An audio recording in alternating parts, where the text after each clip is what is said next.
그 남자와의 지독한 악연. 드디어 해방이다. 세영은 날아갈 듯한 해방감을 느꼈다. 지금이라도 큰 배낭만 짊어지면 이 지긋지긋한 삶의 사슬 속에서 벗어날 것만 같았다. 5년간의 동거, 우여곡절 끝에 아기가 생겨 결혼식도 올리는 둥 마는 둥 힘겹게 지낸 세월만 해도 연희 기간까지 합치면 12년이란 세월이 다 되어간다. 김동수라는 이름 석자만도 내어도 세영의 머리끝은 쥐뼛쥐뼛한다.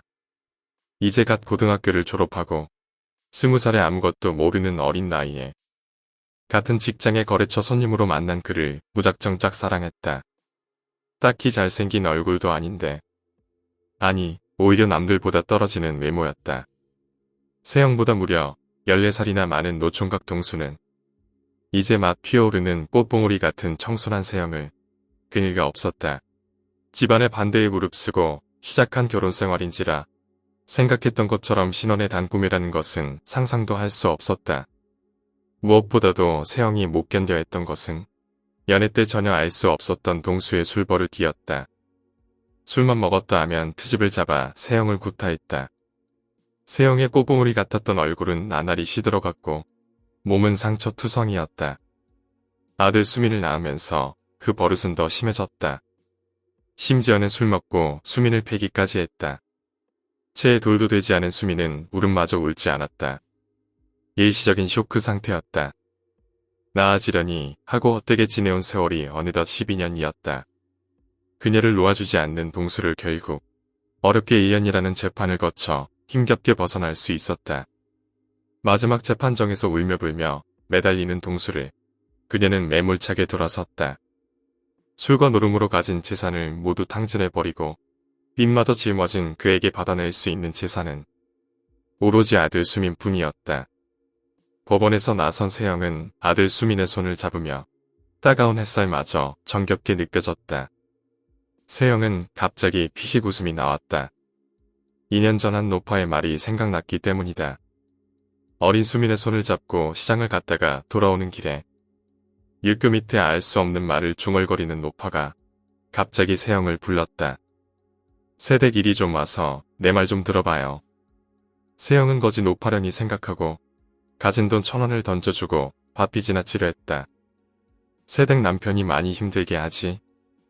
세영은 멈칫했지만 그냥 지나쳤다. 하지만 마지막 귓가를 때리는 노파의 말은 지울 수가 없었다. 벗어나고 싶어도 못 벗어나. 그냥 그렇게 살아. 새댁에 엇보니까 괜한 헛고생이야. 발버둥 쳐도 소용없어. 순간 세영의 몸에는 소름이 쫙 돋았다. 미친 노파의 주절이라 생각하면 되겠지만 마지막 던진 그 말은 계속해서 가슴을 아려왔다. 하지만 지금은 웃음밖에 안 나왔다. 못 벗어난다고? 지금 이렇게 해방이 되었는데 역시 노파의 정신 나간 소리였어. 가진 것 없고 갈 곳마저 마땅치 않는 그녀였지만 동수로부터 해방되었다는 것만 해도 날아갈 것 같은 기분이었다. 놀이방에 수민을 맡기고 일자리를 찾던 세영에게 전화가 걸려왔다. 동수였다. 수민 엄마, 나 아직도 당신 사랑해. 나에게 다시 한번 기회를 주면 안 돼? 세영은 황급히 전화를 끊어버렸다. 소름이 쫙 돋아나고 있었다. 동수의 전화는 시도 때도 없이 걸려왔다. 그녀는 아예 전화를 받지 않았다. 그로부터 일주일 후 어렵게 얻은 회사를 마치고 집으로 돌아오니 대문 앞에 동수가 떡하니 버티고 서 있었다. 세영은 기절할 것 같은 공포를 느꼈다. 그의 얼굴은 술에 절어 벌겋게 퉁퉁 부어 있었고 몸에선 심한 악취가 풍겼다. 그의 눈에는 눈물이 흐르고 있었다. 돌아서려는 세영의 손을 잡고 무릎마저 꿇었다. 수민 엄마, 한 번만 용서해줘. 진짜 잘할게. 가지마. 이대로 가버리면 나 죽을지도 몰라. 그는 진짜 무슨 약인지 약병 하나를 꺼내 들고 있었다. 착한 세영은 그대로 떠날 수가 없었다. 새 사람이 되면 재결합 해주마 하고 겨우 설득을 하고서야 돌려보낼 수 있었다. 세영은 서둘러 이사를 했다. 아무리 이사를 해도 동수는 끊임없이 찾아왔다. 찾아올 때마다 술에 절고 취약해져 있는 그를 볼 수 있었다. 세영은 신경노이로제에 마저 걸렸다. 경찰에 신고를 했지만 그때뿐이었다. 그렇다고 행패를 부리는 것도 아니었다. 그녀가 방으로 들어가 버리면 뜬 눈으로 대문 앞에서 지새웠다. 세영의 몸과 마음이 약해지고 있었다. 결국 세영은 수민을 데리고 전입신고도 안 한 채 아주 산골짜기 마을로 떠나버렸다. 전화번호마저도 바꿔버렸다. 그러고 한 달이 지났을까. 그녀에게 한 통의 전화가 왔다. 세영의 언니 샘이었다. 세영아, 아무래도 큰일 난 것 같다. 김서방이 가난 말길에 곧 죽을 것 같아. 순간 세영의 마음이 흔들렸다. 가람이라니. 아무리 미운 동수였지만 정작 죽기까진 바라진 않았다. 침대에 누워서 끊임없이 네 이름만 불러.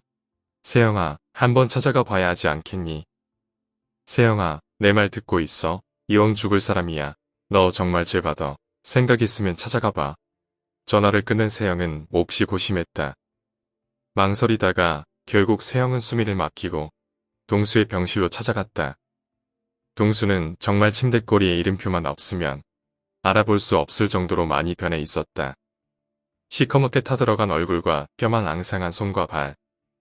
근하게 눈물이 났다. 나쁜 인간, 헤어졌으면 잘 살아줄 일이지. 끝까지 속을 썩여. 세영의 손이 동수의 이마에 살며시 닿자 거짓말처럼 동수의 눈이 떠졌다.